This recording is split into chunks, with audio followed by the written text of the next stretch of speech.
This is a Dude Studios production. And hey, I'm the dude.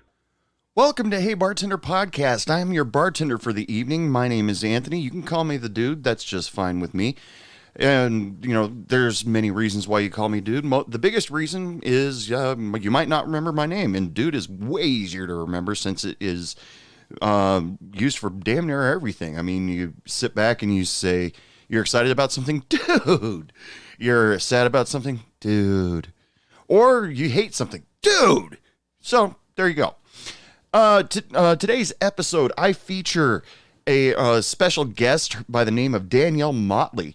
She is a comedian, actress, and at one time was a server, and has a lot of great things to say about her experience in the service industry on TikTok and other social medias. I managed to get her on the show. We sit and have an awesome talk. But before we get to that, let's talk about today's drink special. It is nearly the 4th of July. When I post this, it'll probably be the 4th of July. But you know what? I sat back and I thought about it. It's the 4th of July. We got to come up with a 4th of July type of drink. And here's what I came up for you. Now, it's got a cool name, but unfortunately, people, it is a blended drink. I am so sorry. Now, this one's going to take a little bit of preparation time, especially, and sometimes time is what we don't have inside the bar. But if you happen to be at home having a barbecue, this might be a little bit of fun for at least a couple people that you like. This is called the Red, White, and Boozy Margarita. This comes off of delish.com. These are the perfect margaritas for the 4th of July or to sip on all summer. Be sure to your mixtures are nice and slushy. The thicker the mixture, the easier to layer. Okay. What you're going to need for the red layer, you need 3 cups of ice, 2 ounces of silver tequila, 1 ounce triple sec, 2 ounces of grenadine. For the blue layer, 3 cups of ice, 2 ounces of silver tequila, 1 ounce triple sec, 2 ounces blue curacao. For the white layer, 3 cups of ice, 2 ounces of silver tequila, 1 ounce of triple sec, and 2 ounces of lime juice. Now, that sounds pretty potent to me already. The directions go as follows. Make the red layer first. Blend all ingredients and divide evenly into 2 glasses. Repeat with the blue and white layer and serve immediately. So I'll post a picture on Instagram of what the drink's supposed to look like. It's served in your typical margarita glass, but you can serve it however you want. It's your bar. So anyway, let's get to the interview with Danielle Motley. So, and as usual, Laura Hope in the Arctones, would you please help me get started? Hey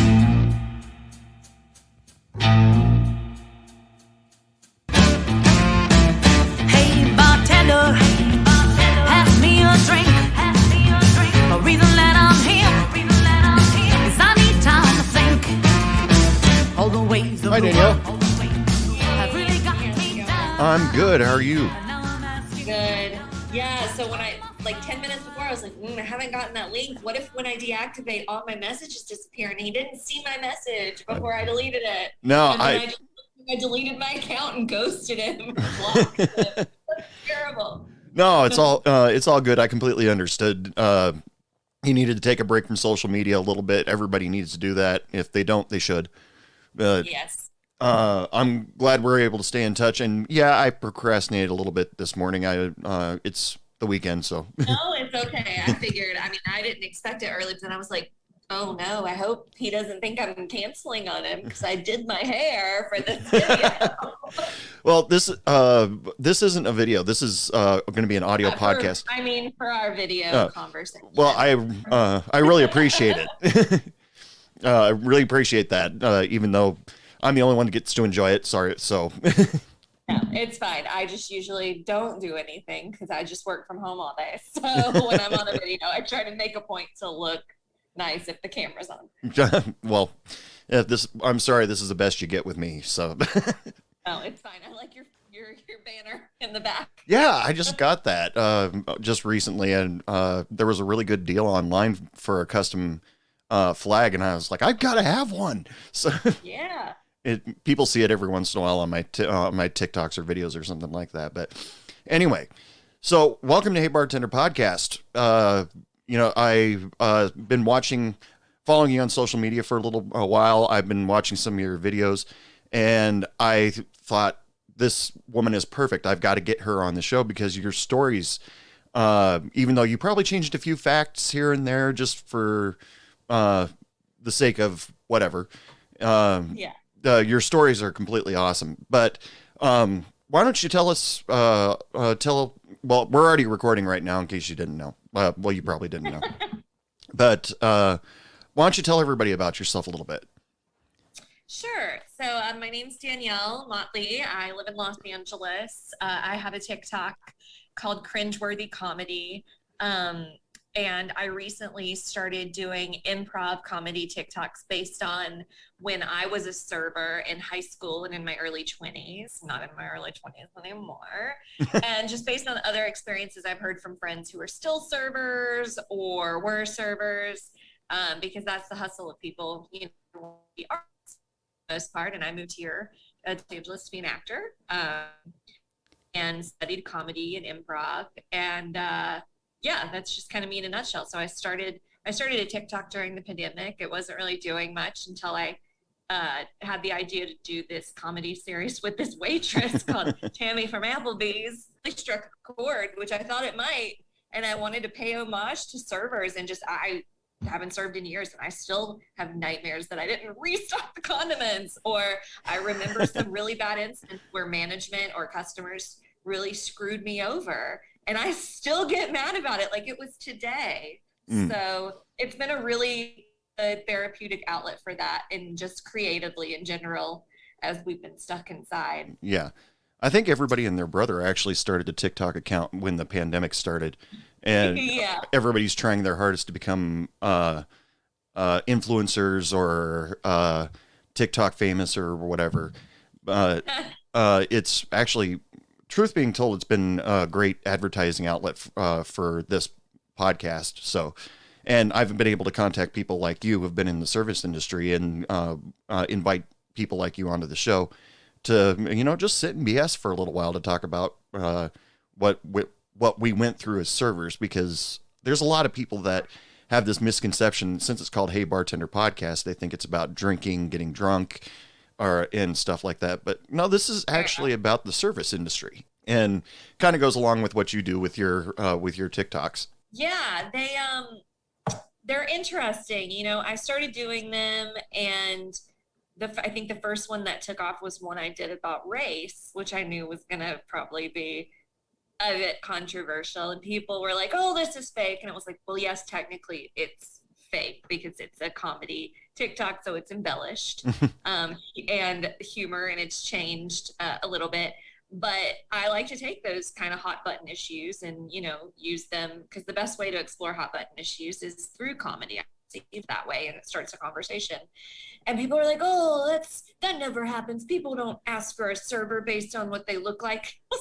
Yes, they do. And they do it here in Los Angeles. Oh, yeah. It happens at a restaurant where my friend works. He's the one who told me that story. And he's a white dude. So they ask for him instead of someone, with brown skin, or specifically during COVID while they were working, it would be, they didn't want the Asian servers, which is insane because the restaurant is an Asian fusion restaurant. So you would think there would be some sort of Asian presence there. Why would you be racist, but also just don't be racist? Right. So it baffles me. That one was a big one. And then I did one about tipping, or I did a follow-up to the one that blew up, which was my over customizations one, where just using that Applebee's menu, I looked at it and my friend was like, "You should do one about how people will order something and they'll change so many things. It's not even the dish they ordered anymore." And I was like, "Oh yes, I remember these people." Because that's how it was when I worked at a chain Italian restaurant in my 20s, which will not be named. And that blew up. So then I did a follow-up to that one because people kept saying, "Now do it where she freaks out over the bill with all the charges." And so I did one about the bill. And the end joke on that was, because the whole theme is if servers could be honest, which is blatantly written as the caption on the video. So it was like, nope, here's your bill because I tried to help you and you bit my head off. So pay whenever you're ready. And don't forget the 18 to 22% tip, which was the joke because it's a high maintenance customer. So you obviously want high maintenance people to tip well. And my God, it was such a hot button issue. You would think I was talking about abortion. Like people were in their mind in the comments saying, oh, I wouldn't tip you. You're so rude. 18 to 22%. That's crazy. Like I was a real server at their table trying to get 18 to 22% out of their wallet. It was insane. And finally, some servers started getting on there and they're like, nah, brah, that's like fine. And it's a joke. It was just really funny. And it's still been spiraling. I had to mute those comments because I just couldn't stand reading them anymore and learning how many people are just such cheapskates and so inconsiderate that they think they can go spend all this money on food but then tip their server 10% or don't believe in tipping Right. in the United States, which is insane to me because it's literally part of the law and the Department of Labor bases minimum wages based on that law. So, Right. you know, and it sucks that it's not required. In my opinion, it should just be, automatic gratuity, 15% or more on every bill until tipping isn't a thing at all. Well, I probably would believe something like that, but back when I was in high school, my music department went on tour, and all of my friends at the end of the night, we decided we wanted to go down to the hotel restaurant, get a snack, just because we could. We all got sundaes because we were kids, and the server was this older gentleman. Well, I say gentleman very loosely. He was a complete schmuck to us. I think he just didn't like the idea of serving kids. And I just couldn't get over how poorly he was treating us. And when I looked at the bill, there was an automatic gratuity on it. And I was just like, but you were a jerk. And I thought to myself, well, I was going to tip more, but since it's already on there, yeah, which is a lot of mindset of people. My sister's boyfriend, who owns a bar, did that the other day. And we were at dinner and he goes, honey, please don't call women honey. Sweetie, don't call them pet names. Don't call your servers pet names. And he was like, what's this automatic gratuity on here? Why'd you add this on? Like she created the bill. And I'm like, Steven, you own a bar. You know this. And my sister's like, oh, Danielle warned me they've added, because they didn't used to have automatic gratuity, but they added it because of the pandemic. And she was like, oh, they added it. But honestly, it's great because so many people will come in here and eat. And it was like an expensive hibachi restaurant and they won't tip us at all. And, they do all this work carrying out all these courses. Of course, for those. yeah. That's like that. And then they have to tip out the chef and the bartender and the busser. So she was really grateful. And he said, well, I see there's a space to add more now. I was going to say, because I was going to tip you 20%. You just shorted yourself. Steven, she didn't make it drives me crazy. Yeah. And the fact that he owns a bar, you should know better. Yeah, I think about that after you just said that. That was back when I was like 16, 17 years old, before I worked in the service industry. So there were probably many things. Maybe the guy was having a bad day. Maybe he's had bad experiences with kids. He was just an asshole. Like, I mean, in every industry, there will be assholes and people who are just dicks for no reason, especially older, crappy. Like, he's probably over it and been doing it for years. And it's a stereotype. I never had kids tip well. They always ordered water and they came in big groups and they didn't know how to tip and their parents hadn't taught them. I actually do plan on doing a video on that eventually. So, but yes, the goal is you should still be nice unless there's a reason not to be. And we shouldn't be stereotyping any group of people as much as we have been conditioned to. Right.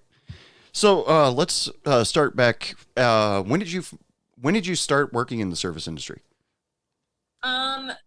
So my first serving job was in high school. My senior year, I lived in a small town called Mount Airy, North Carolina for 4 years when I went to high school.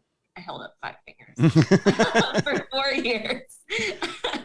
And my senior year, they passed a liquor law. So you're from the South, you probably get it. Some counties are dry counties and they don't let you have hard liquor. Right. So they passed a liquor law where you could have hard liquor in restaurants. So Ruby Tuesday moved a restaurant into Mount Airy, and it was the new hot commodity, and it was the first one that was going to have hard liquor. So I went to apply for a job there because that was the fanciest thing we had in that town, right? Other than this one really nice restaurant that no one could really eat at. That was it. So I was so excited, and I went and applied, and I was too young to be a server. So I was a to-go girl. And then sometimes I doubled as a hostess. Mm-hmm. But I still had to run food and do the job of a server. I just didn't get to have my own tables. So I did that job during my senior year. Oh, it's a great start, especially when you need money to proceed on to college or whatever. And a lot of people don't realize that working the service industry is a great place to start to make money. While you can. And and it always seemed like it'd be fun, right? To be a server, and you see it on TV. It looks fun. Looks fun, yeah. I mean, it was fun sometimes, but I can't say I have fond experiences for the most part, and I would definitely never want to do it again based on I've never had a job between the 2 or 3 serving jobs I had, and let's also include the old folks home. I shouldn't say old folks home, the assisted living facility where I served, which was just where they got an option between 3 items and you bring it to their table and there's no tips. And the time I was a coffee barista for short-lived at Fort City Java. But I've never done so many jobs where I worked the most and was paid the least and treated the worst, And so I couldn't go back to doing that. By the time I was in my mid-20s, I was like, out.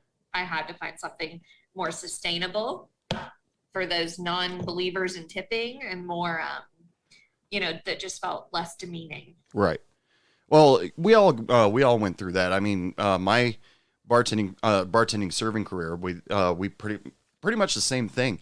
All of my friends, I was in my mid to late 20s, and I just ended up losing one of my jobs, and all my friends who were still bartenders and servers, they all encouraged me pretty much to get a real job. And I'm like, what's a real job? Everybody says, get a real job.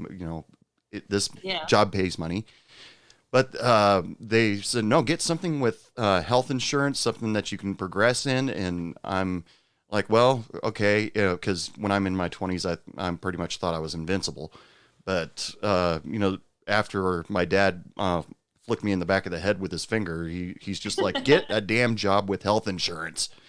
And so that's pretty much not where I cut off my whole serving experience, because I worked 2 jobs for a little while just for the extra cash. But the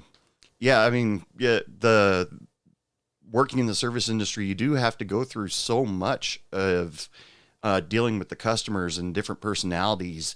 And it's not even just the customers, like the managers. I had terrible experiences with managers. There were a couple of good ones, but for the most part, they were horrible. Like when I was a teenager, I was 17, and there was this one guy named Joe, and he was so mean to me. He just did not like me. And one day I came in, here's a sexual harassment story. I came in with my hair in pigtails because I'm in high school and that's cute. And I probably wore my hair in pigtails in my 20s. It's work too. But, and I had them braided, and he grabbed them from behind and pretended, he was doing like that sex position where you're riding a girl from behind. Okay. Yeah, that's wrong. 17 years old. I was 17. Yeah. I heard he eventually got fired for doing coke in the bathroom. I hope that story is true. See, now it sounds like from the job lists that you've told me about so far, you mostly worked corporate? Yes. So I've only really worked corporate. Because the managers that I worked with, I only worked, well, actually, when I worked for a hotel as a banquet bartender, that was corporate, and that was a headache. But the mom and pop bars that I used to work at, the managers were usually pretty cool. In fact, most of the time, I really didn't have to deal with them, because as soon as I walked in, they said, all right, you got this, see ya.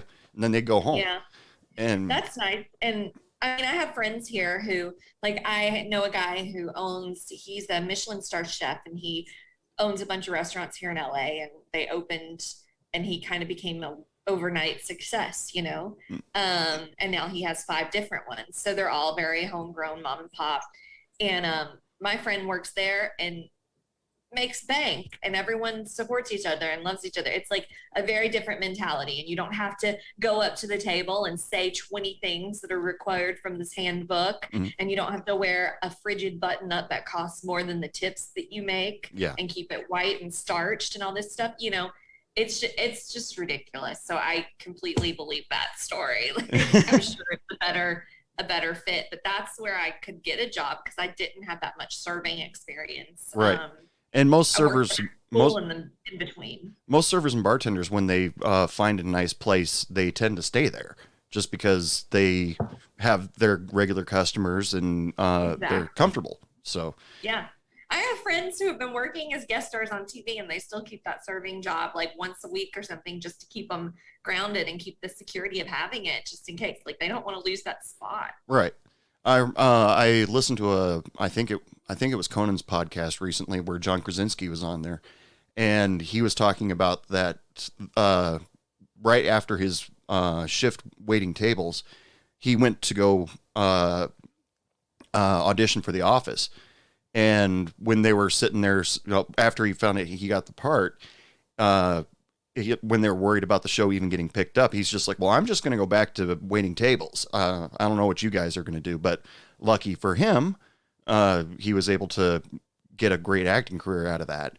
But it's always good to have a backup plan. I mean, you don't have to put all your eggs in one basket, but sometimes when you really believe in yourself, I guess you should do that. But it's for him. I thought that was just an awesome story. He's just like, well, I got off my waiting shift and then I went to audition for this show called The Office. And Yeah, those are definitely the dream stories, and great to hear. But it's a reality. People definitely keep their hustles or have 2 to 3 side hustles, especially living in a city like this where it's so expensive and so competitive, and you can't bank on anything, even when you get a series. I remember someone else, I think it was Patricia Heaton, maybe, when her sitcom was getting picked up in the late 80s or early 90s. She said she would go shoot her pilot during the day and then go back to her hotel or apartment and do accounting from home at night or something like that, just to like keep it going. Like, gotta be really, the older you get and when you get picked off your parents' health insurance, you gotta get savvy. yeah, that and working in the restaurant industry, from all the people that I've talked to musicians, comedians, actresses.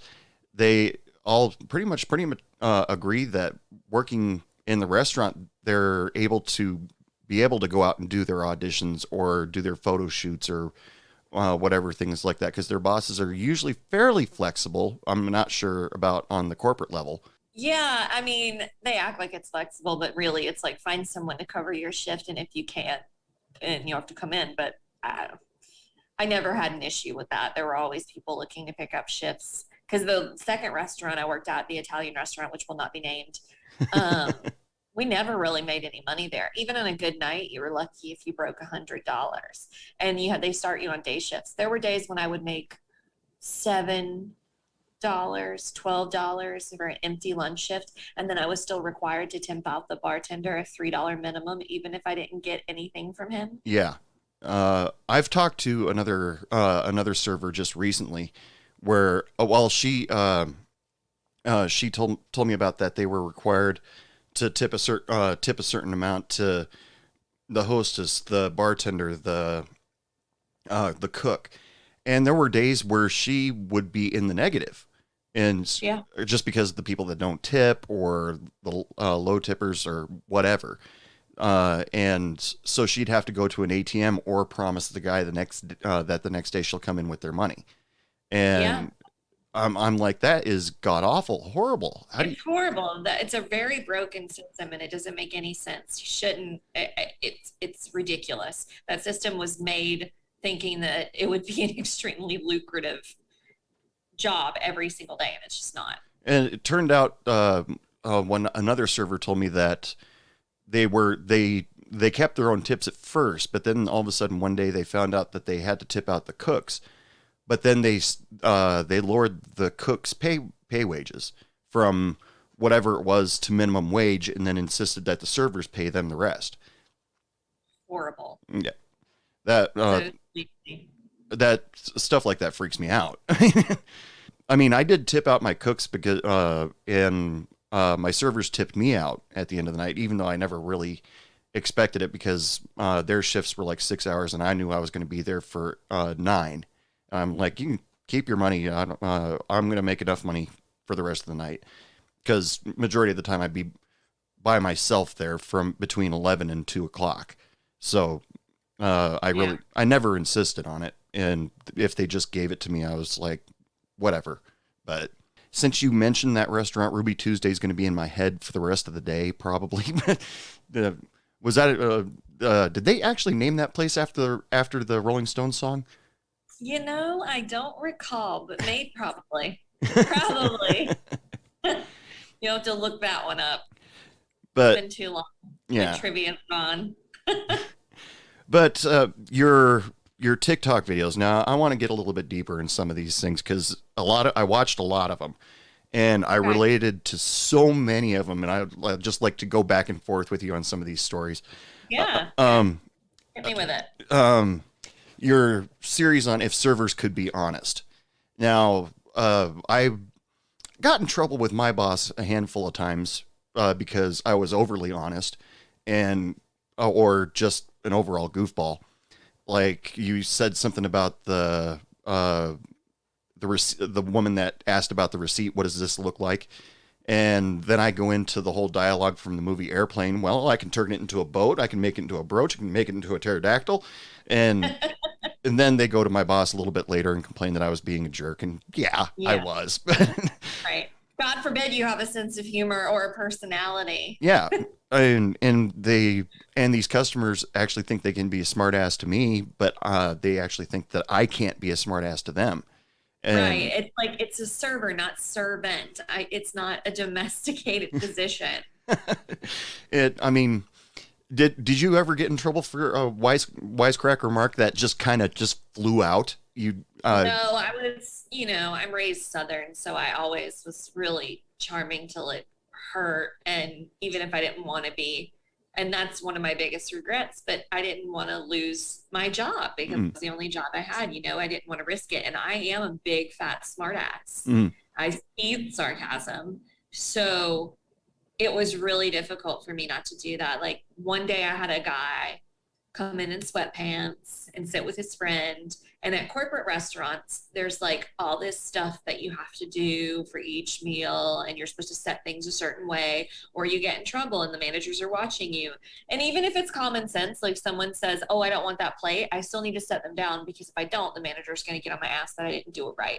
Even if I explained the customer didn't want it, they don't care. Like that's the mentality there. It's so micromanaging and just power trippy. So, this guy had ordered a cheesecake, for example. So when we bring out a cheesecake, you're supposed to bring 2 plates and 2 spoons, dessert spoons, so they can split it, Put the cheesecake in the middle of the table, place the plates in front of him. And he goes, oh, you can just set that right here with the cheesecake. But I put it in the middle because it sounded like he was joking. But then also I had the plates and things. And he goes, I said you could just set it right here. Why aren't you listening to me? Are you going to listen to me now? And I was like, oh, sorry, we're just supposed to do it this.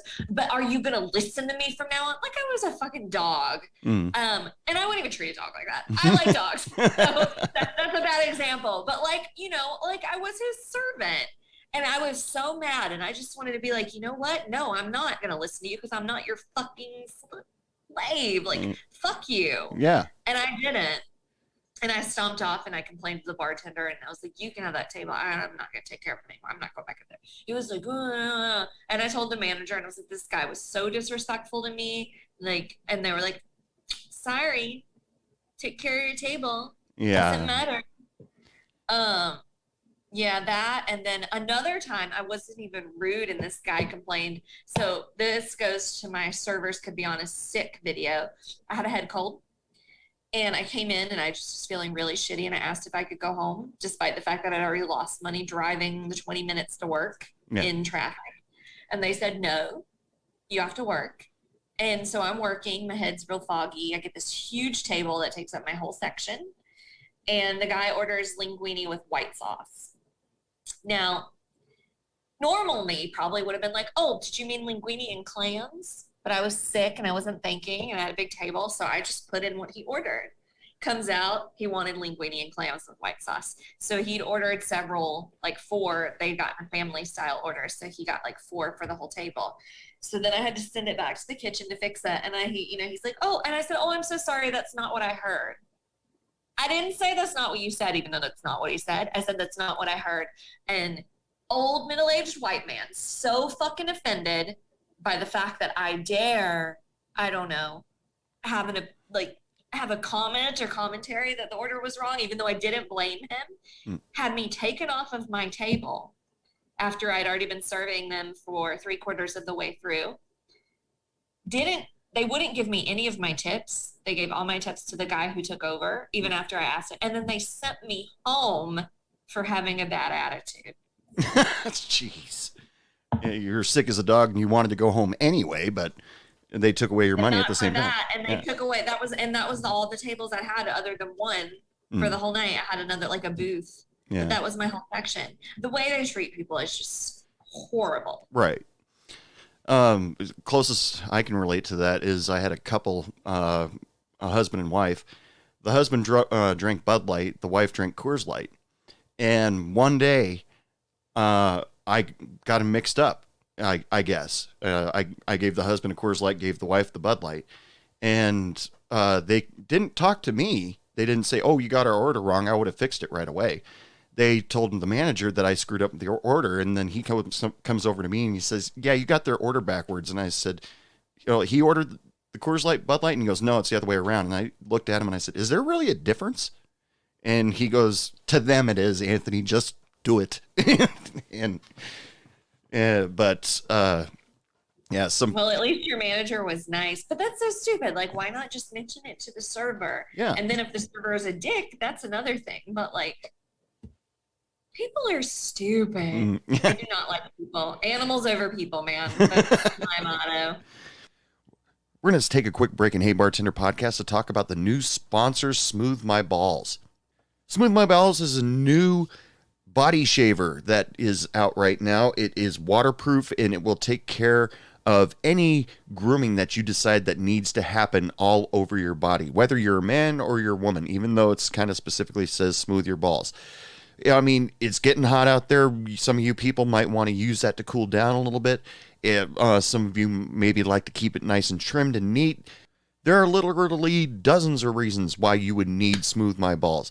It is an electric shaver that is waterproof, it is shockproof, and it is USB chargeable. Operates for 8 hours at a time. So if you want to go take a look at the product, you want to find out more about it, go to smoothmyballs.com/heybartenderpodcast. And if you order anything and use the code heybartenderpodcast, you get an automatic 15% off your order. You can get yourself the Turf Chopper 3.0. No need to use traditional razors anymore because nicking yourself sucks, especially when you're going around the sensitive areas of your body. You hear me?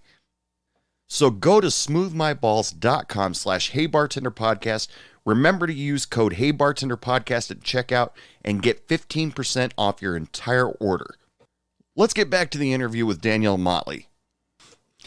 Now, your subject of server self-care, that video. That's my favorite video. I have to say that's my favorite too, because I watched a whole bunch of your TikToks this morning before contacting you. And the whole bit of screaming in the walk-in or crying in the bathroom, actually it was probably all in the walk-in in the restaurants that I worked at, except for the smoking. We all went out to the dumpster. But how did that all come up? Did you just suggestions from your friends, or was that based on experience? No, that one was, well, based on experience, but also that was actually inspired from the comments. Someone had commented on one of the videos and they wrote, and sometimes you just need to go scream in the walk-in. And I was like, oh my God, yes, you do. And then I thought about it and I was like, oh, this will be good. Let me do a TikTok of the things that you do need to do to get through your shift. And, take fake smoke breaks even if you don't smoke, and I took up smoking briefly just to go out and smoke with the servers to get through the shift because that nicotine helps to make it easier. I don't smoke at all. And that's where that one came about. And they pulled it down for a little while. It Oh, went to TikTok jail for 2 days, saying it violated the community terms. And I'm like, no, it didn't. This is my favorite. Put it back up. I think maybe they thought I was promoting smoking weed oh, or something, even though it was clearly a cigarette. It was my one prop cigarette that I have in my house. but just the whole thing of how during the shift you have to, just burn off that energy somehow. I mean, like, well, I reference the movie all the time on my podcast, the movie Waiting, starring Ryan Reynolds. To me, that movie is probably the most accurate depiction of working in a restaurant in any movie. And Great. but there's that one girl that when she's in the back doing the prep table stuff or talking to the cooks, she's just swearing up a storm, screaming at everybody. But as soon as she hits the floor, she's all smiles and talking to the customers. And yeah, we all do things like to blow off steam. Like I've gone into the walk-in and punched a box of lettuce or something like that just because I was freaking out. And it was the softest thing because I didn't want to punch a keg and break my hand or something. Yeah. But No, I agree. Waiting came out my senior year of high school when we were working at Ruby Tuesday. So my friend and I, who both worked there, went to see it, and we lost our minds because it was so accurate. It was just, and we were like, "That's that person at work. That's that person at work." It was so good. And yes, Alana Ubach, she's an amazing actress, and she's so funny. Who plays that surly character? And it's very, very accurate. I would also have to go in there to cool off because I'd get so hot. At the Italian restaurant I worked at, we had to wear like really tight, large, heavy button ups, and the AC didn't cut it when you're running around back and forth in the kitchen. But yeah, you go out and out of sight of the customers, and God fucking damn it! Yes, yeah, just sit in the walk-in, take a breather. Ugh. But yeah, I watched that movie when I was still a bartender, and I was just like, I told all my friends, every single aspect of that movie I can vouch for, except for the part where the cooks screw with the food. I can't vouch for that because I never saw it. I don't know if it happens, at least not with any of the people I worked with. Yeah, I don't think I've ever seen it happen, but I know it does happen because people have talked about it happening. Yeah. And then they've seen it. So, I can't vouch for the whole show your balls part, I guess. No, none of my restaurants, we never played the game. Yeah. There was a lot of towel whipping. Yes. That happened a lot. Towel snapping hurt. Yeah, we never played the game in any of the restaurants that I worked at. Well, probably mostly because I think on the employee ratio, it was like 2, maybe 3 girls to every guy in the employees. So we were outnumbered, so we were somewhat respectful. That's good. Yeah, I don't think that would fly nowadays. Although most of the girls were way worse than any of us could have ever been. So,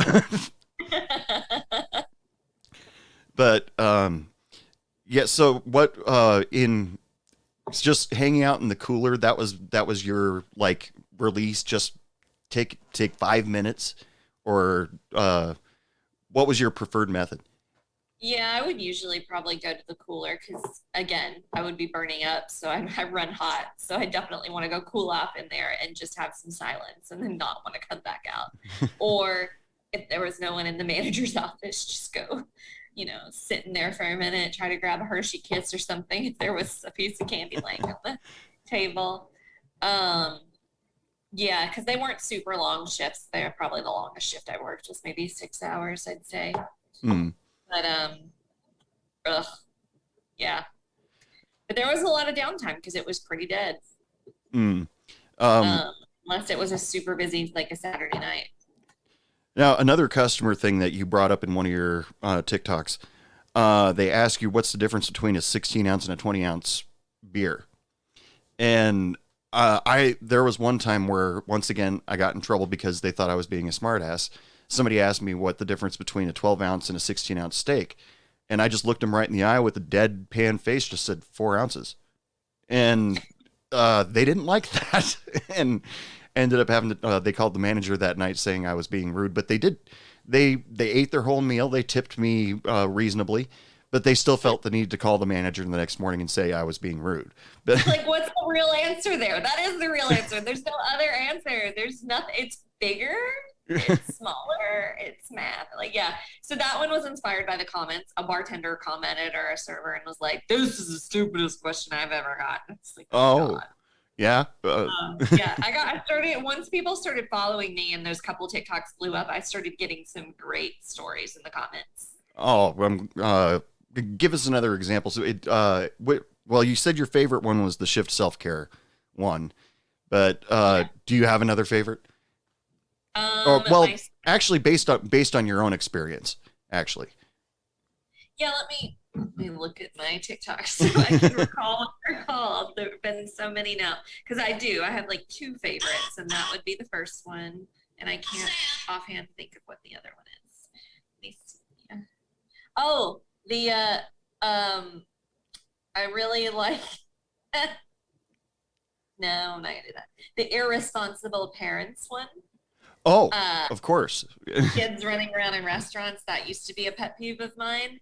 Eating or serving, just people who just walk in and then act like the servers are their babysitters for an hour, Mm-hmm. and the restaurant is Discovery Zone. Yeah. That's me dating myself. It was my go-to place as a child. And it's just a free-for-all. I don't understand how people think that that's okay. It's insane. Yeah, I always had fantasies of, watching these kids run up and down the aisles of the restaurant and just kind of sticking my foot out, and go, "Oh, sorry, didn't see you coming," or whatever. Yeah, that's what a lot of people commented that they wanted to do or did. I've never actually seen it done, but I've had the fantasy in my head. I thought that one was going to get a lot of flack, from parents who were so offended by that video. And nobody has commented badly on it. It's all people being like, yeah, this is what I do. Seriously, like, I hate those kids. Like, these parents suck. It's just so funny. There was one time that, for some reason, this all of a sudden popped into my head. I was watching this parent. They had a probably no older than a 6-month-old baby. They both ordered their food, and they were taking turns walking the baby because he was really fussy, and they were taking turns walking the baby up and down the aisle. Okay, I've done it for 10 minutes. You take the baby. I'm going to eat for a little while. Okay, now it's your turn. I'm going to eat for a little while. Then all of a sudden, I got this idea. I got some daiquiri mix and blended it up. No rum. I just want to preface that right now. But a small rocks glass full of daiquiri mix, and gave him and walked over to that table, gave him a spoon in that, didn't say a word. And they sat down. The baby was just about to fuss, and then they got the spoon in its mouth, and all of a sudden he's opening his mouth, begging for more. And then all of a sudden the parents could sit down and enjoy their meal while their kid is enjoying a little bit of strawberry mix. Now, that was me being... I never really said anything to him. I was just like, "Here you go," and walked away from him. And they seemed incredibly happy about that. But, it's no fault of their own. The kid was a little bit fussy out in public, probably had something going on that he was uncomfortable with, had to poop or something. I don't know. But at least the parents were taking care of it instead of just trying to, stick it in the car seat and just try to eat their meal while the kid is screaming. Yeah, and just ignore the kid screaming, and everyone else has to listen to it. Yeah. But do you have a favorite moment? A good moment? I'm, looking for something with positive energy here. Yes. So when I worked at the Italian restaurant, which will not be named, I had a customer who would always come in. It was a little old lady, or old man, older person. I think it was a lady. And, wasn't a big tip or anything. Regular came in a lot, but always would give you $1 in addition to your tip and would fold it into an origami piece. And I still have one of those somewhere in my house. I don't know where it is. Yeah, always make a little origami thing out of the dollar, and I thought that was really cute. I don't, yeah, I can't think of any times where I've seen anything like that, but yeah. I think the last one, the one that I have somewhere, is folded into a little T-shirt. And sometimes I'll need $1 like for something, but I don't want to fold it, so I've just left it. I think it's in my office. Yeah, you want to keep that one. I mean, it's so cute. But you did have a run of good customers, I'm sure. Yeah, good customers, handsome customers, funny customers. Um, I would always get excited if someone that I really liked, like an obscure actor, because I was always a big fan of actors that people don't know very much or something. So if someone would come in when I first moved to LA and started working in a restaurant briefly, I would get excited when I saw somebody that I knew. Okay, I have to know Um, who. Who? oh, like Ernie Hudson would come in. He's very Oh, quiet, yeah. just wants to be, left alone and just, I mean, he's very polite and sweet, but just, he'd come in to eat by himself, have a And, little meal. and And he, he was a regular. He must have lived in the area. and nobody. He preferred nobody walked up to him and started asking question about Ghostbusters. Yeah, I don't know. I didn't mention anything to him. I would think I was serving him at the time. Another girl came up and she had him before, and she just chatted it up and mentioned it. She was like the only other actress that worked in the restaurant, Mm. but he was fine with it. Mm. But just very quiet, docile, kept to himself. Yeah. He always looked like a nice guy. I haven't since he had that small role in Ghostbusters. He doesn't come up very much, but he always seems like a really nice guy whenever I've seen him. Yeah, he is. I just rewatched Miss Congeniality the other day, and I forgot he's in that. Oh Like yeah, he is yeah, in he's in a ton of stuff. Ton of stuff. the only other movie that I could think of right away that he was in was Congo, but Yeah, I think he's in Predator. He's in a bunch of stuff. oh yeah, um, but yeah, I'm working in LA. You can, you do you run into or do you see actors when you're working or walking around LA like that? Because that's what everybody seems to think. You go to LA and you see the stars, pretty much. Yeah, you don't really see the stars. Those walk around and see like Brad Pitt or anybody like that. But I mean, yeah, like a lot of people, like the neighborhood I live in, a lot of TV actors or actors who can't afford or don't want to live in Beverly Hills, but want a nice area for their kids to grow up or have a nice house. A lot of young people that are in their 20s and 30s live in my neighborhood. So yeah, I mean, and I've been here so long. It's just, I know a lot of people, or I'm friends with a lot of people because I've left that industry and I'm more in the entertainment circuit now. So it's more of a thing. But I definitely got starstruck in the beginning when I first moved here. I remember, I think we went to Bob's Big Boy when the first month or two that I lived here, which is a little diner in Burbank, famous little diner, Mhm. big tourist spot.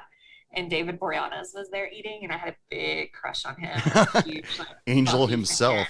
fan. Yes. So I couldn't concentrate on my meal. So I was dying. But yeah, you get pretty glazed over to that. You don't even notice anymore. It's just, yeah. Speaking of people at least wanting to be famous, now another TikTok that I decided to write down that I felt like I wanted to talk about was karaoke night. And I worked in a bar. This was back in the early 2000s, pre-American Idol, pre The Voice, all that stuff. Where all of a sudden I get these people, they've never sang before in their lives. They go up and sing karaoke, and all of a sudden they think, oh my God, this is my calling. I'm supposed to be a singer. I'm going to be famous. And I've seen a couple people move to Tennessee because they, all they needed to do is go to Nashville, meet up with a record executive, and they were going to be big stars. And every time I was just like, just because you could sing "You Shook Me All Night Long" by AC/DC doesn't mean that you're ready to become a country music star. And That's funny. but it sounds like that some of your stories in karaoke are pretty much the same. Well, you did it from the server's point of view, that you were sick of hearing people, a group of people trying to sing Bohemian Rhapsody. Yeah. But did the places you work actually have karaoke in there?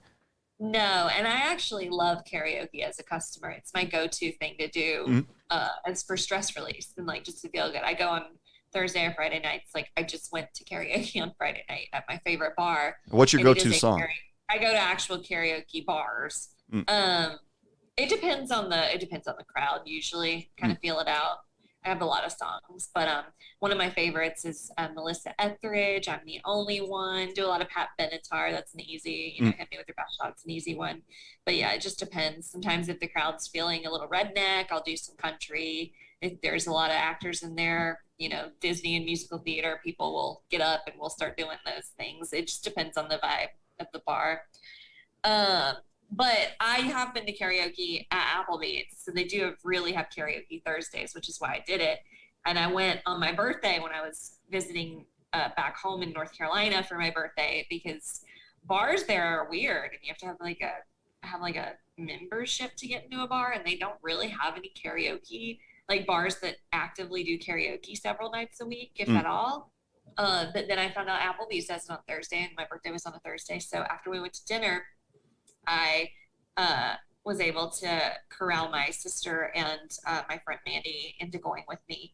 And we just went and got drunk at the bar, and I sang karaoke. They didn't sing, they just got drunk, and then they would request me to sing songs. But I imagine I would hate karaoke if I had to work and listen to it every night. Because I do get tired of hearing Bohemian Rhapsody. That song is too fucking long. They need to cut all the musical stuff out, like the music breaks if they're gonna do that song. Now at the bar that I worked at that had karaoke, that's actually how I got to know my customers, how I became known in the town, because I lived a couple towns over. Most of the people that came into my bar all went to grade school together. And so they were still in the same cliques as they were in high school and all that stuff. And I was just some stranger that was serving them drinks. But then all of a sudden, one karaoke night, I decided to get up and sing and impress. It was a Harry Connick Jr. song. Because everybody else was doing something, whatever. Yeah. And I thought, well, Harry Connick Jr., that's something different, just for my own thing. And that went over pretty well. Didn't think much of it. But then all of a sudden, one dead night, right when Santana's song "Smooth" came out, I went over to the karaoke DJ and said, "You have that song yet?" And she's like, "Yeah, I do." But then all of a sudden, all the people that are there to do karaoke, they were like, "You have to sing it tonight." And I'm like, "I'm busy behind the bar." And no, you have to sing it. But there were times where I was like, one song, unfortunately, it's a good song, but unfortunately, it is a major bummer song when you listen to it, is Don't Take the Girl, I think, Tim McGraw, I think. Oh, I love that song, but so depressing. God, that song is depressing. Johnny Daddy's taking him fishing. Yeah. And when I hear the first two chords of that song, I'm like, oh God, and because it's going to bring the bar down, and we're trying to keep the energy up, people having fun, excited. So then sometimes I would think I got to save this and run over and sing something real quick and then bring everybody back. But God, that song can suck the light out of us, out of everything. It's unfortunate when people get up there like, I have plenty of ballads and things I would like to do, but I'm not going to do them at karaoke because it brings the vibe down. Yeah. It puts everybody to sleep. Like, nobody wants to, you got to do upper songs, guys. But the best part about karaoke is just from a patron who loves its perspective, is seeing the songs that people pick. It just says so much about them. And it's always nice when there's a pleasant surprise. Like on Friday night when we went to my favorite place, which is this little dive bar down in Manhattan Beach called Obie's Pub. And it was luau night. So everyone was dressed up with leis and luau clothes. I had on, my coconut boobs and my grass skirt. This scrawny looking little 20-year-old guy gets up there, tall, scrawny, super nerdy looking with a little ball cap on, total Sandlot vibes, right? Yeah. Balls. And he gets up and he goes, "Baby, unlock the door and turn the lights down low." And it is so deep and so good. And we were like, whoa, those are the best. Oh, yeah. Those are the best surprises. Oh yeah, when you see somebody that is quiet, or you don't expect that kind of voice to come out of them, you're just like, oh dear God. Hey Johnny Cash, what you doing? But I was well, still am. I was fairly introverted behind the bar, and because, like I said, I didn't know anybody, but everybody there went to school with each other or have known each other for years. Then all of a sudden, I'm jumping up behind the microphone and singing something. And they're like, "Oh my God, he actually has a voice, or he does talk." And so that's what all of a sudden got people to want to get to know me, and that seemed to work because I started getting a lot of regulars pretty much after that. And Yeah, I like that. I like when the bartenders or the servers chime in. At the bar that I go to, the servers will usually sing 1 or 2 songs a night as well. I found And out the managers she'll do don't. it while they're serving. She'll go like give out beers while she's got the mic in one hand and her tray in the other.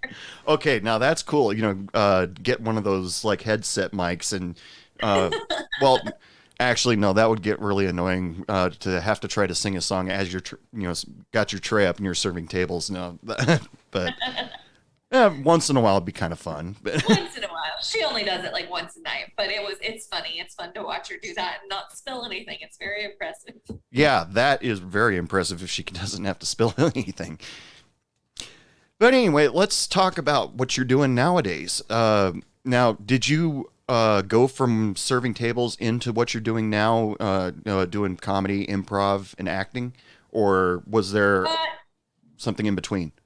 It was always tandem, and I've always had like side hustles or day jobs. Like I have a day job I do from home that I don't, really want to talk about.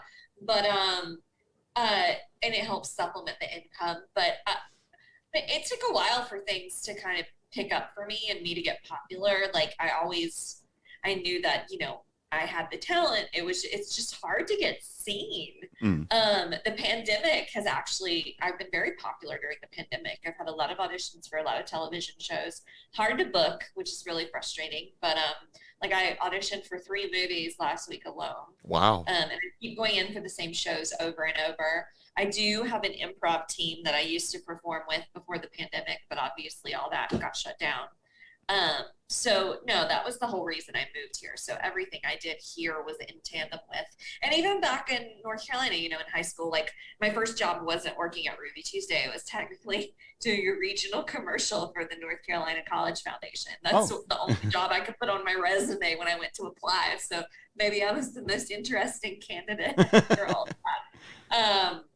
And then, like I had to take off every now and then to go audition in the South for One Tree Hill because that was the show that was filming in Wilmington at the time, and drive 3 hours and come back. And then I went to college, and I quit my job at that point, but because I moved away. And then I booked that show in the first week of college, and then I had to leave for a few days to go film that and come back, and it was just Well, you mentioned a show that I actually never watched, but at least I know the name of it, so that's really cool. That was a long time ago, but that was my first big, like TV credit. So it was a big deal for me. No. I was like, oh my God, everything's coming together. And then it didn't. And it all plateaued. And it's just been a struggle ever since. Yeah. Now, you said that, well, everybody got affected by COVID. Every single job. I mean, the Foo Fighters were just making a big deal that I saw this video on YouTube just recently that they were, just a couple days ago, they were the first act to play Madison Square Garden when they reopened.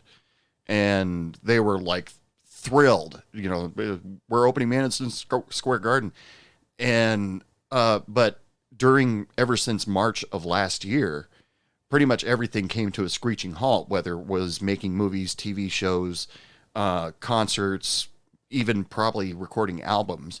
How much of that affected you in what you were doing? I mean, the whole industry got shut down, so there were no auditions for like 3 or 4 months that were trickling in.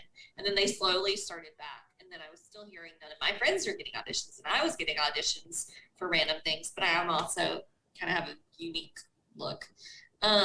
So it was strange. And then they finally got things back up and running with COVID protocols, but it took several months to get those in place. Like at least I think it was 6.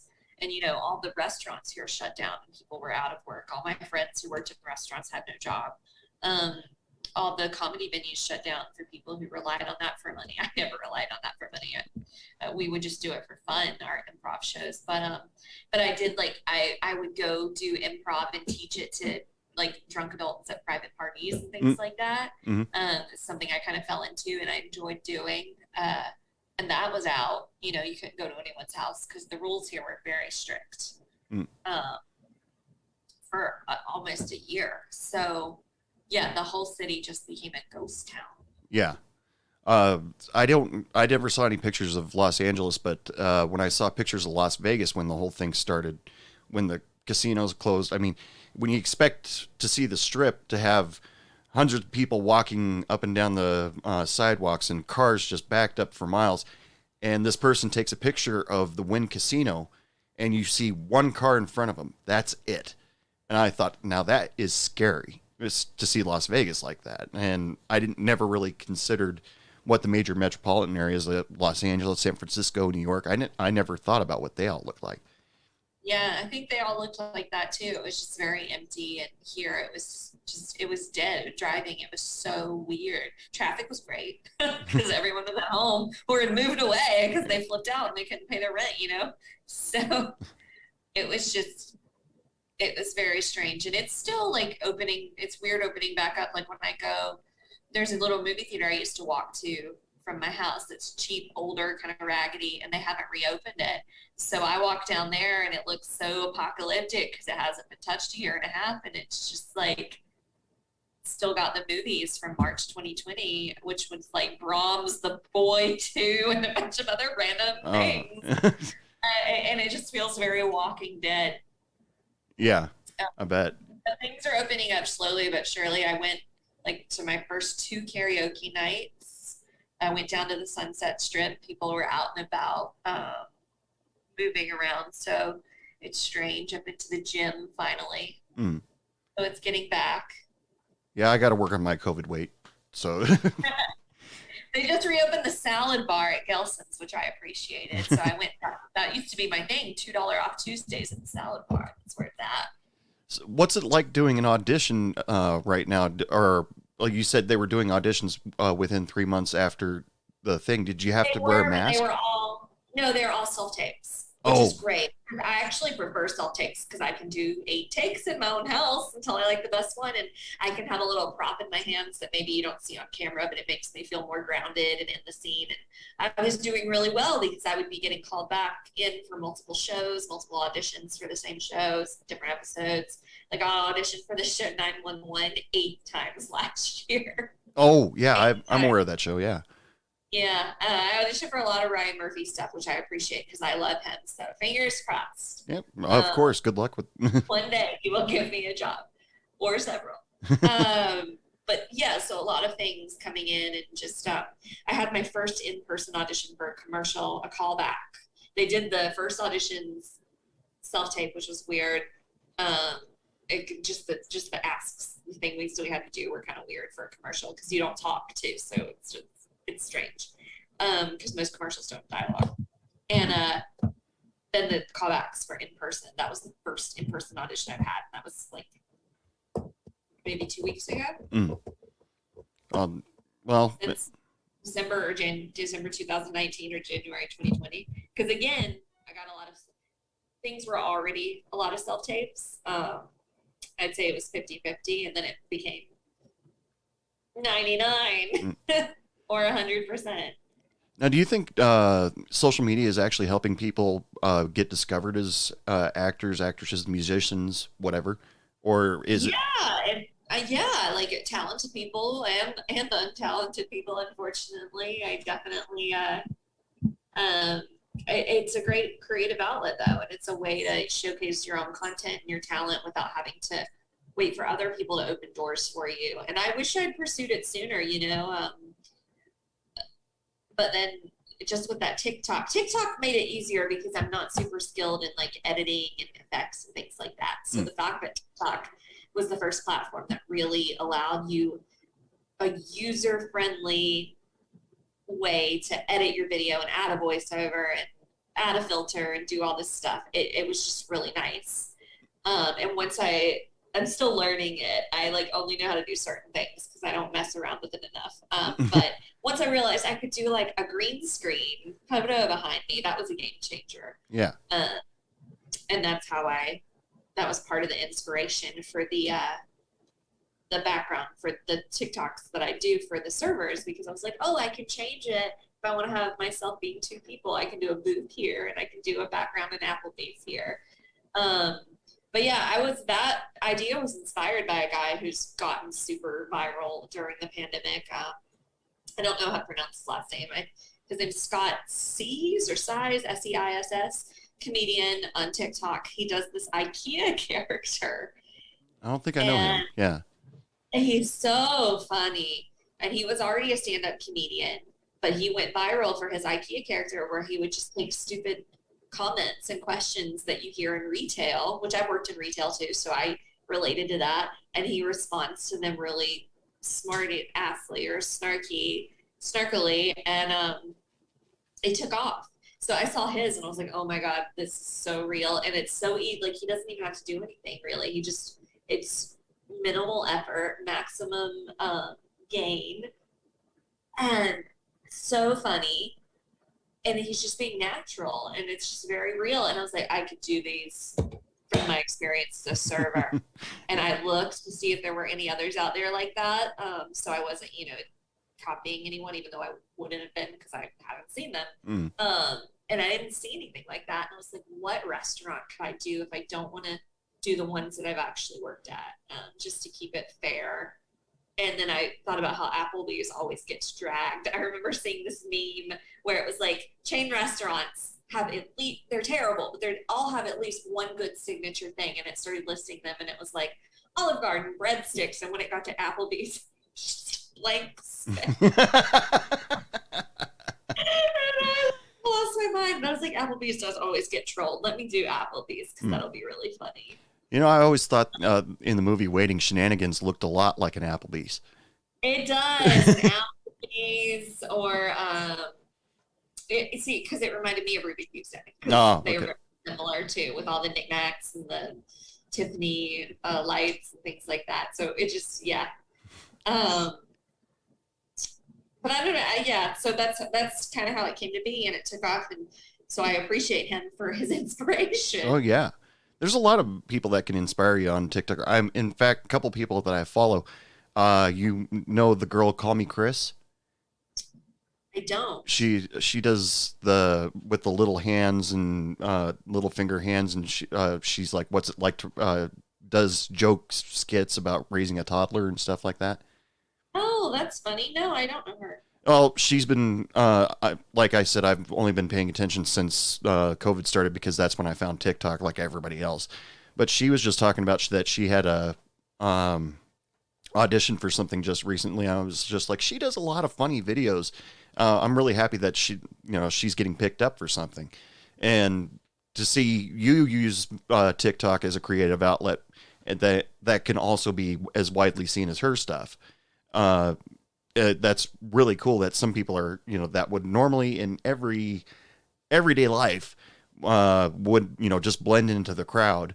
And now people can actually stand out. And that's just really cool. Yeah, it's great. There's some really funny stuff and great talent on there. Really creative people. And then there's some terrible stuff. But for the most part, it's really great. And I like watching cute animals and things. There's another girl who I really think she's funny. And she went viral she was a child actor. But then she went viral on TikTok for putting a wig on her cat and making her be Samantha from Sex and the City. And she would recreate scenes from Sex and the City because she looks kind of like Carrie, real skinny, pretty blonde. And her cat would be Samantha.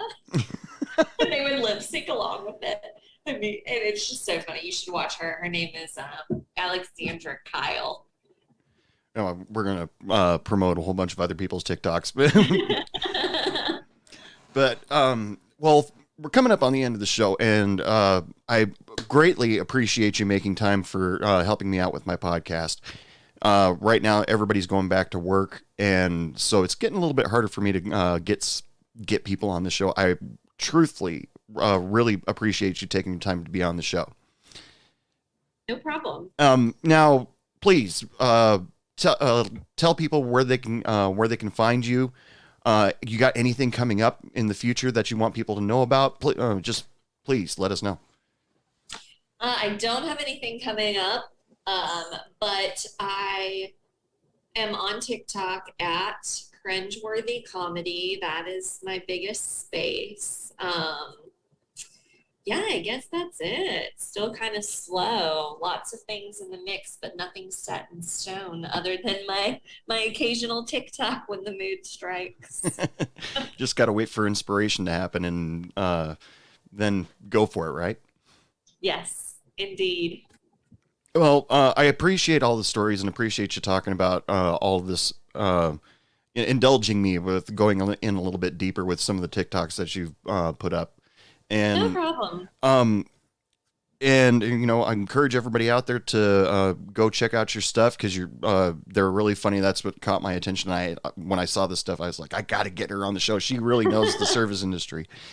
But yeah, I realize I'm a bitter ex-server, so I didn't really give you a lot of happy stuff, which my TikToks aren't very happy either. I mean, so I don't have the greatest experiences or memories, but I just, the reason I created it other than to have a creative outlet for myself and my improv and to just showcase my own comedy was to pay homage to servers because they really get so much flack, people in the service, hospitality, retail industry. And I just wanted them to be able to identify with it and go, oh my God, that's me. And they do. And it seems to be working. So I really appreciate that. And the kind messages I received. Like I got a message from some guy in Mount Airy who I remembered his name. Like I know we went to high school together, I guess it sounded familiar, but I couldn't place him in my memory. But he was just like, hey, I just wanted to send you a message and tell you I really appreciate these TikToks you make. They're so funny and so true. And they really just showcase what servers go through and just thank you so much. And it was the sweetest message. And I was like, yep, that's exactly why I did it. So I'm glad that people are responding mostly positively, except for the cheapskates and the trolls. yeah, there are some people that just decide to just say something bad just to say for the sake of saying something bad. And Yeah. even those TikTok algorithms where all of a sudden people's videos get deleted or for, community guidelines and stuff like that. And some of the videos I've seen I'm like, I watched that video. There was nothing wrong with that video. Or am I just that deluded in thinking, well, there's nothing wrong with that. So what, but we're to the point where people can't open packages with a knife and then they cancel it. And Yeah, I really thought they would pull down my taser one, but not yet. well, let's not alert them to it. I saw there were other taser videos on there that were up, and that's why I was like, okay, maybe it's fine. Yeah, that was also another really, really dark thought when I was working both in retail and in restaurant industry, and kids running around with their like chickens with their head cut off, and their parents absolutely not caring, and me just having this fantasy of having a taser in my hand, just Not that I would ever do that to a kid. I would never do that. But in your head, you did, and it's okay. We do lots of things in our head we would never really do. Oh, I will tell you, you asked me my favorite videos, and there was another one I was trying to think of that is actually my second favorite, and I have to say it because I'm proud of it. It's my dick joke, because I thought of that while I had my best thoughts in the shower, and I was like, tips and dicks. How can I make a joke? And I did it, and I was just like, oh, this is great. I was so pleased with myself. Well, I'll have to look that one up because I don't think I got to that one when I was looking through your TikToks. Oh, it's further down towards the beginning. My friend was like, we were talking about it, and he was like, why don't you do one where people always say they're going to tip big and they never do? I was like, yes, I do remember that. That happened to me a lot, and I've thought about doing that one. I'll do it. I was like, how can I make that funny? What can I say? I was like, I got it. I'm going to make a dick joke. So that was that. I appreciated it. That all of a sudden made me remember a night where there was this guy that notorious for tipping poorly and run up a $40, $50 tab, buying drinks for everybody and give you $2 for your trouble. And one night in front of one of my regulars, she was sitting there and my eyes rolled and she noticed it when he came in. And she's like, what's wrong? And I said, that guy's a shitty tipper, but he'll buy you drinks. So if you want free drinks, stay near him. And she's like, oh, well, I'll fix that. And she started talking to him. Yes, he started buying her free drinks. But then when he started giving money for the tip, she started going, that's it? And he's like, oh, well, yeah. I and then started forking out a couple more dollars. And then when he was out of earshot, she turned to me and went, "You're welcome." That's great. It's a perfect story. Win-win for everybody. Oh, yeah. Free drink, bigger tip. Yeah, I was pretty pleased with myself over that joke and how quick I thought it. But Okay. that's it. I'm done. That's all. Well, I'm gonna have to go look for that when we're done here. Yeah, I think it's labeled Big Tip Braggers, so should be able to find it. Okay, cool. Like I said, thank you so much for taking the time being on the show. And if you ever want to come back and tell people what you're up to, you're more than welcome. All you have to do is contact me. All right, sounds good. I'll let you know if it takes off, and then we'll see. All right, perfect. All right, people, you know the deal. It is last call for alcohol. Come on up to the bar because I'm not going out there. I don't have any servers working for me tonight. So, special thanks to Danielle Motley for being on the show. You were an amazing guest, really funny. And remember to go check out her stuff. Go hunt her down on Instagram, TikTok. Her TikTok account has a ton of really funny videos, very relatable videos that make me laugh every time. Remember, you can find her on TikTok at Cringeworthy Comedy. Go check her out right now and listen to all of her server stories because you guys, you will be able to relate to some of them. And it is a bunch of stuff that we all wish we could say. So, I hope all of you are going to have or did have a great 4th of July. Remember to stay safe. Some of you guys are going through insane heat waves right now, and you don't want to end up setting your state on fire. We had enough of that last year. Let's try to take 2021 off. What do you say? Special thanks to Laura Hope and the Arctones. You guys are so awesome for always letting me use your song for a theme song. Check out Hey Bartender Podcast every Wednesday and Tuesday around 7 p.m. I try to post a new episode. Remember to share, like, and subscribe. And don't forget to visit www.heybartenderpodcast.com. There you can listen to new or old episodes, and you can also check out some of the Hey Bartender Podcast swag that I got on sale there. Go in there, buy a t-shirt, support a podcast. That's all I ask. And remember to check out the new sponsor for Hey Bartender Podcast, smoothmyballs.com. Remember to go to smoothmyballs.com/heybartenderpodcast and use Hey Bartender Podcast at checkout and get 15% off your entire order. Remember, if you want to follow Hey Bartender Podcast, I'm on social media. You can check me out on Facebook at Hey Bartender Podcast, Instagram at Hey Bartender Podcast, TikTok at Hey Bartender Podcast. There you'll be able to see, maybe I'll put a goofy meme up every now and then, but you'll definitely get alerted to when new episodes come out. And if you ever want to be on the show, all you have to do is DM me through any of my social medias or email me direct at my email address, dude@heybartenderpodcast.com. If you were or are a server and just want to get some stuff off your chest, email me. If you want to be a part of the show, email me. If you're a musician or a band that wants to get your music heard, I love to do that. So just send me an email, let me know, and I will make it happen for you. But until then, I just want to wish all of you from the bottom of my heart, I wish you all lots of love, lots of sex, lots of happiness, and remember, don't take any shit from anyone. Good night. What do you mean it's last call? I just got here!